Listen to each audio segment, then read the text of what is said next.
sant aussi waa coalition Benno Bokk Yaakaar bépp bi nga xamante ni ñoo nekkoon ci élection yi.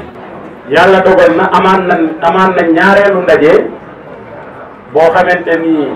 ànd nañ ak ñenn ci responsable yi ndax ñëpp mënuñoo dem mais ñenn ci responsable yi ñu tolloon ci 15 personnes ñu daje ak président waxtaanaat ak moom ci lu bëree bëri ci digganteem ak président Macky Sall ci digganteem ak responsable yi vraiment ak gëj gi ko nit ñi gëj a dégg ak gëj gu ko nit ñi gëj a gis mu ne woon nañ leeral loolu ñu xam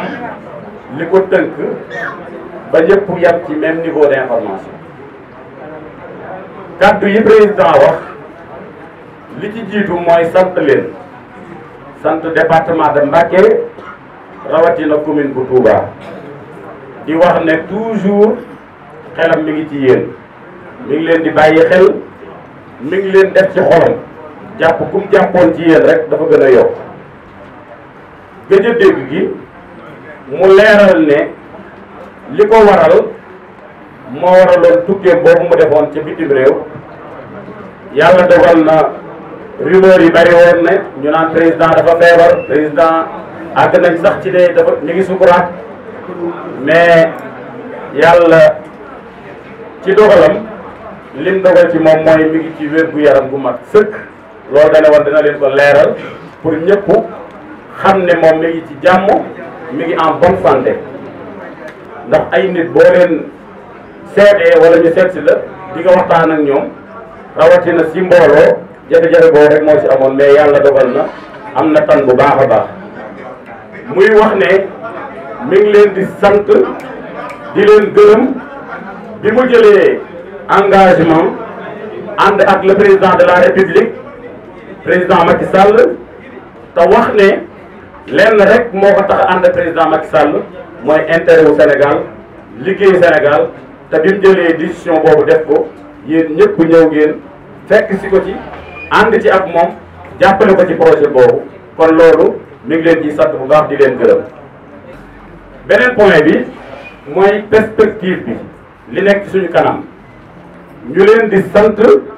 ci effort yi ngeen di def bi inscription bi commencé gis nañ ne yéen a ngi mobilisé wu di yóbbu militants yi ñi nga xamante ni jotaguñu woon amaguñu woon seen ay carte d'identité dem nañ bindu ji mais ñu leen di ñaaxaat di leen wax ne leen ñu jotut a bindu nañ dem bindu ji xam ne le 31 mars ci la liste yi di tëj pour ngeen profiter ci ñu war a changer seen carte d'identité yi ñi nga xamante ni seen électeur nekkul Touba ñu dem changer ji ko mais vraiment effort yi ngeen ci def yëpp gis nañ ko ñu di sant Omar Gueye mi nga xamante ni mooy le chargé des élections ñaareel bi ñëpp xam nañ ne élection législative yi ñu jëm mu war a am le 31 juillet day ànd ak parrainage élection yi day ànd ak parrainage yooyu agsi nañ ci pour def ko kon ngeen bàyyi ko xel xam ne dinañ jot ci fiche de parrainage yi balaa yàgg normalement fii ak maximum 3 ou 4 jours war nañ ko ventiler ci département yi ndax ñi ñu dénk loolu jot nañ fiche yi ba délégué yi nga xamante ni ñoom lañ chargé loolu commencé nañ leen tànn kon ñu bàyyi xel parrainage boobu ndax région de Diourbel yaakaar naa bu ñuy wax ci région yi nga xamante ni dañ fay soxla nombre parrainage région de Diourbel ci lay bokk kon ñu leen ciy xaar ngeen bàyyi ko xel te am ci taxawaay bu mat sëkk buñ ci accès leneen li ci topp mooy élection législative président Idrissa Seck ñëpp xam nañ ne mi ngi ci coalition Benno Bokk Yaakaar ñëpp xam ne parti réew mi ngi ci Benno Bokk Yaakaar niki fii ci Touba ñu ngi ci Benno Bokk Yaakaar kon ñu xam ne élection législative yi ci Benno Bokk Yaakaar la ñuy dem ci élection législative loolu ñëpp xam ko mu leen di wax aussi que élection yi ñëpp xam nañ ne élection yu am njëriñ la yu am importance la ndax ci la ñu tànne ndaw yi ñuy teewal ci pencum ndawi réew mi mu wax ne na ngeen bàyyi xel élection yi xam importance bi mu am buñ ci accès effort yi ngeen defoon ci dernière élection yi ngeen gën cee taxaw ba yàlla dogal ñu mën na gagné élection yi fii largement te gëm nañ ne dinañ ko gagné largement. ñetteelu wala ñeenteelu point bi mooy ñëpp xam nañ ne bureau communal bu Touba bi gëj nañ ko réaménager kon laaj na ak tolluwaayu parti bi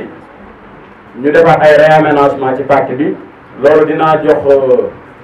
sama frère Moustapha Ndoye moom mooy li réaménagement yi nga xamante ni def nañ ko ci muy lu jëm ci côté jigéen ñi côté jeunesse bi ak parti bi dans son ensemble. kon ni mu ko waxee ginnaaw ay jamono yu yàgg ñu toog parti bi yokku bu am solo ay yeneeni kilifa ñëw ay yeneeni maanaam boroomi xam-xam yeneen corps de métier yeneen ak yeneen ñëw day baax nag ñu yaatal parti bi réaménager waat ko ndax ku doy care yokku ñeex ci loolu nii la tëddee ñu xam ne à partir de cette date du 25 Touba 2022 ginnaaw conclave bi am lii la réew mi jàpp ni la réaménager bureau bi ñun ñëpp xam nañ ni coordinateur communal ki ko doonoon moo ko doon mooy monsieur Mafari Ndiaye waaye yéen bi gis ki mu gis ndax électorat wu Touba romb na sax électorat wu yenn région yi kon jaadu na vraiment mu am ci wetam ci ronam kenn ku ñu ko doftalal yenn saa yi ci bu xat-xat amee wala dara mu mën ko faa wutu kon ci loolu ci leen jël monsieur Modou Ndoye ñii mu def solo bu nekk vice coordinateur réew mi Touba ba tey parti bi wax dëgg yàlla mu am ay kilifa yu fi yàgg yëngu yàgg cee sonn lool ñoom it ñu cëral leen ci yëf yi ci leen tànn Serigne Issa Mbacké def ko président d'honneur bu parti réew liggéey bi tamit ndax it day laaj yu bëri administration daf koo laaj lu bëri sax liggéey moo tax ñu jël secrétaire administratif dénk ko monsieur Saliou Dione Ibrahima Dione Ibrahima jërëjëf sëñ Saliou waaw Ibrahima Dione moom foofu aussi parce que réaménagement la parce que ñu occupé woon réseau des enseignants mais dañoo jugé que franchement foofu lañ ko gën a sentir fa lañ ko gën a soxla te poste boobu moo gën a stratégique parce que dafa ëmbaale enseignants yi moo tax ñu pousse ko teg ko secrétaire administratif toftal ci moom le professeur Mansour Touré mu nekk adjoint ci secrétariat administratif xam na ni tamit parti bu ñu koy wax élection moo tax naka jekk sax waaw deuxième adjoint bi maa ngi ko doon maa ngi juum ndax foofu liggéey bi dafa am solo trop ci administration parti bi fii secrétariat administratif bi ñu jël deuxième adjoint jox ko Mame Thierno Thioune Mame Thierno on veut président voilà ñu jógee foofu ñëw parti ku koy taxawal élection moo tax xëccoo ji fii nag ci réew mi Touba ñun ñëpp xam nañ ni te nungul nañ ko muy def liggéey bu am solo muy monsieur Omar Gueye moo nekk secrétaire chargé à l'élection moo ko defoon naka jëpp waaye ñu toftalal ko benn adjoint muy monsieur Bassirou Faye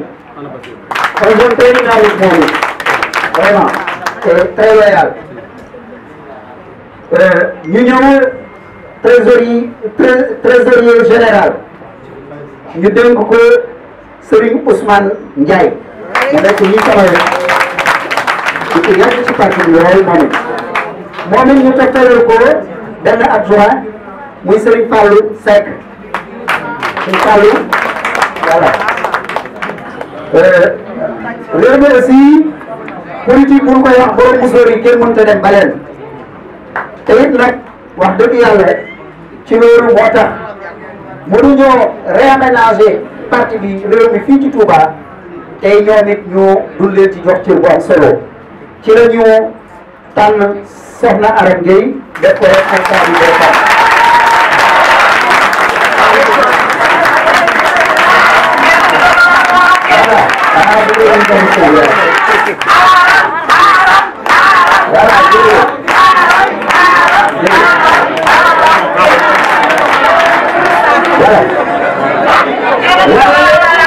jigéen ñi am solo bu am solo ci mu am moo tax yéen di gis lool nañu may tuuti nañu tuuti rek jërëjëf nañu tuuti rek mu yàq ñu ñëw jigéen ñi am solo bu am solo ci parti bi ci leen gis ni yéen bi dina diis toog kon il faut ñu am kuñ ko toftalal mu nekk jëwriñam moom it muy soxna si am solo bu am sax gëdd ci parti bi nekk aussi responsable au niveau départemental muy soxna moom bi Thiaw. secrétariat à la communication foofu tamit nekk liggéey bu am solo parce que wax dafa garaaw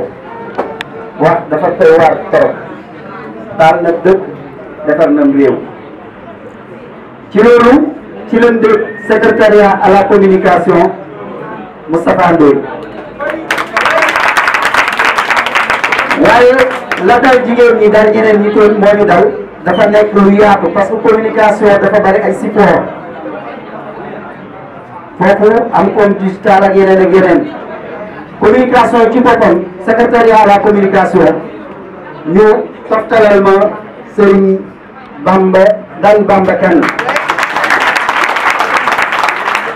bu kenn dootul laajte aussi ba tey ci communication am secteur bu ñu tuddee comme digital foofu ñu dénk ko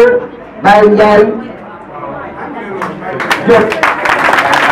ak Serigne Ndiaye Diop ak Serigne Bouno Serigne Ndiaye Bouno ak Lamine Dione ma wax ni comme digital ñu ngi wax di jaaraat ci loolu mooy loolu moom la ñu dégg Baye Diop Baye Ndiaye Serigne Ndiaye Diop Serigne Ndiaye Bouno ak Lamine Dione foofu nag am solo bu xam waaye affaire technologie xarala yu bees yi am solo moo tax vraiment mu nekk éventail boo xam ni ñoom après seen cahier de charge dinañ ci gën a waxtaan moo tax ñu doxale ko noonu. secrétariat chargé à l'organisation ñu dénk ko Ousmane Gueye Abdou Ndiaye Khadim Fall ak Khadim Dione bravo lii bu organisation amul jataay beeg salle bi tey lii du am kon jërë ngeen jëf yéen naka jekk yéen a ngi ci wër secrétariat chargé de la propagande et de la massification waaw kay nag foofu tamit fu am solo la parce que parti moom bu dee bis bu ne kanam yi nga daan gis rek ngay gis yokku amul kon dañoo soxla propagande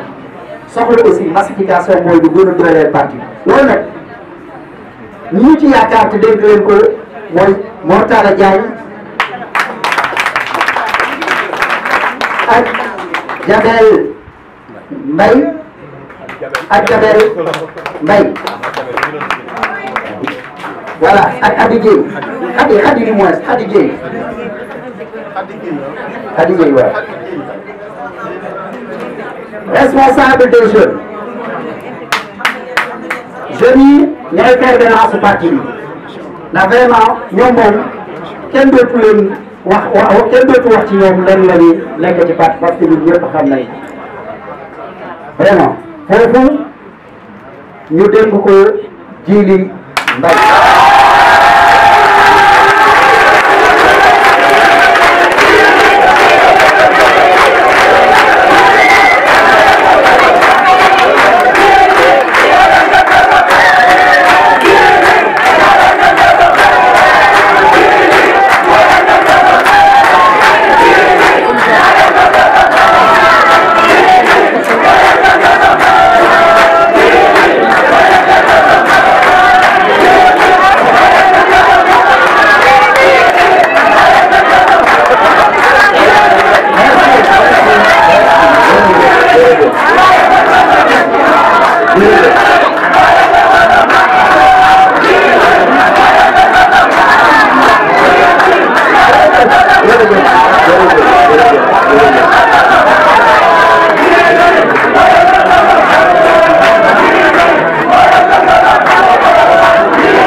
bi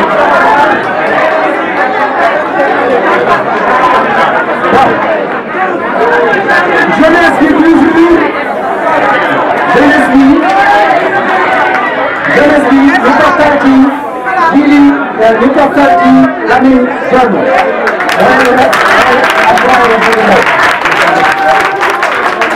ba tey jeunesse féminine ñun ñëpp xam nañ ni soxna su ñaawul si sant bi rek la ci jaaxal muy soxna Daba Diaw moom mooy jiite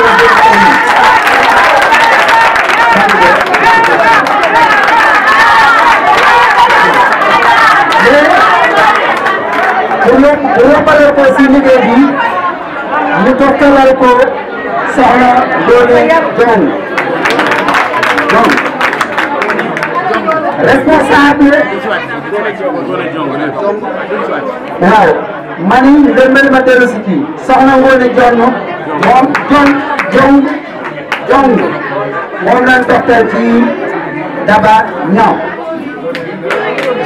étudiant yi responsable des étudiants Moustapha Fall responsable des corps de métier Mamadou Sow Aliou jàmbaar dëgg responsable chargé du transport et de la logistique ñu dénk ko Dan Seck di jàmbaar aussi responsable commission finance Moustapha Cissé moom lañ ko dégg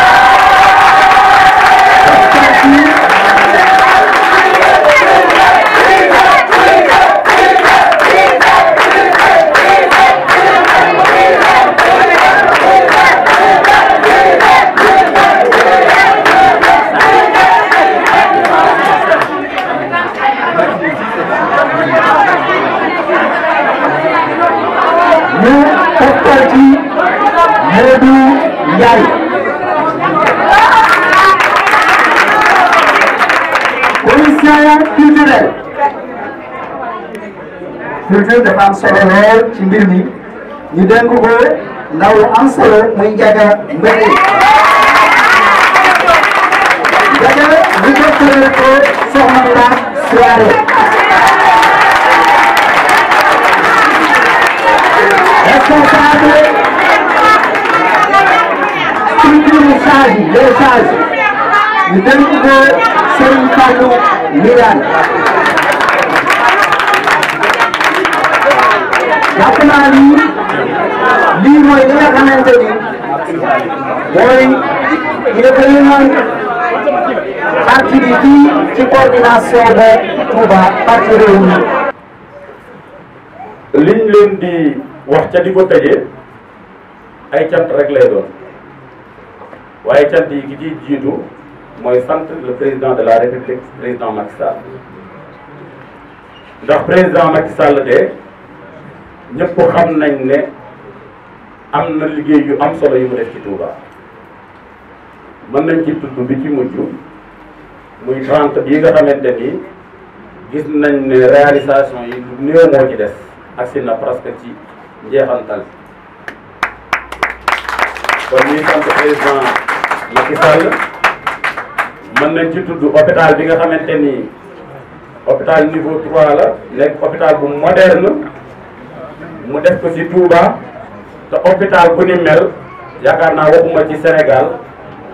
mais Afrique de l'Ouest sax hôpital bu mel noonu amu fi kon dañ koy sant bu baax di ko gërëm waaye nag di ko wax dolli ñu ndax Touba du dëkk bu ndaw mooy deuxième ville du Sénégal am na lu muy xaar am lu ñuy xaar président de la République dama koy faral di wax lu bari ñu bari sax dañ may tooñ naan ma da nga koo yanu ndax dama gis président de la République changement bi nga xamante ni def na ko ci capitale du Sénégal muy Dakar ci ay ascenseur ci ay autopont loolu jàpp naa ne jot na sëkk mu am Touba loolu ñu ngi koy tàllal loxo président de la République mu defal ñu ndax Touba ni mu toll ak li fi nekk ci embouteillage bi ni mu commencé demee nii xam nañ ne war naa am ay oto pont fu mel ne ancienne gare routière bi ñëpp gis nañ ni muy mel rawatina bu ñu agsee ci màggal kon loolu ñu ngi koy sàkku ci président de la république mu andil ñu ko Touba ndax lu ñu yittewoo la. beneen bi muy lu jëm ci assainissement bi ñëpp gis nañ daaw nawet bi ni mu meloon ak inondation yi vraiment ak effort yi mu ci def yëpp ñu ngi sàkku ci président de la république mu gën a yokk effort yi ndax ñun taalibe yi murit ñun waa Touba lenn rek lañ am muy màggal te màggal gi dafa dugg ci biir nawet bi boroom xam-xam yi nag wax nañ ne fukki at ak benn yi ci suñ kanam yëpp màggal gi ci biir nawet bi lay nekk kon loolu ñu ngi wax président de la république mu bàyyi ko xel bu baax a baax te gën cee taxaw waa Touba. beneen bi mooy bi ci ëpp solo ndax càkkutéefu xalifa général des mourides la muy ndox mi dégg ngeen li Serigne Mountakha wax ne Lac de Guiers bi la bëgg mu ñëw ci Touba loolu yaakaar naa président de la république dégg na ko te xam nañ ni mu demee ak Serigne Mountakha xam nañ cofeel gi mu am ci Serigne Mountakha xam nañ ni mu bëggee Serigne Mountakha kon yaakaar naa soxla Serigne Mountakha soxla lay doon ci moom te soxla population bi yëpp lay doon. fi may jeexalee di ci tëj ginnaaw bu ma leen santaat leen gërëm leen mooy wax leen ne am na ay kilifa ci parti bi fii ci Touba ñu waroon a ñëw ci réunion bi mais yàlla dogal ñu am ngànt ba mënuñoo ñëw mais joxe nañ seen ngànt ñu mën cee tudd Serigne Issa Mbacké bu Serigne Moustapha Bassirou ñëpp xam taxawaayam ci Touba woote nag bëggoon naa ñëw ci réunion bi mais yàlla dafa dogal mu nekk Dakar. beneen information bi te mu nekk mbégte lool ci ñun muy soxna Jabaara Mbacké ñëpp xam ko ci taxawaayam yàlla dogal mu changé circonscription jóge Thiamène gi mu nekkoon ñëw di milité Touba ñëw fas yéene ànd ak ñun ci liggéey bi yàlla dogal na waroon na ñëw ci réunion bi mais dafa am ñaan bu muy defal waajuram muy sëñ Moustapha Bassirou mais yebal na fu ñuy wax Loota Sarr moom moo ko fi teewal ñuy wax absence su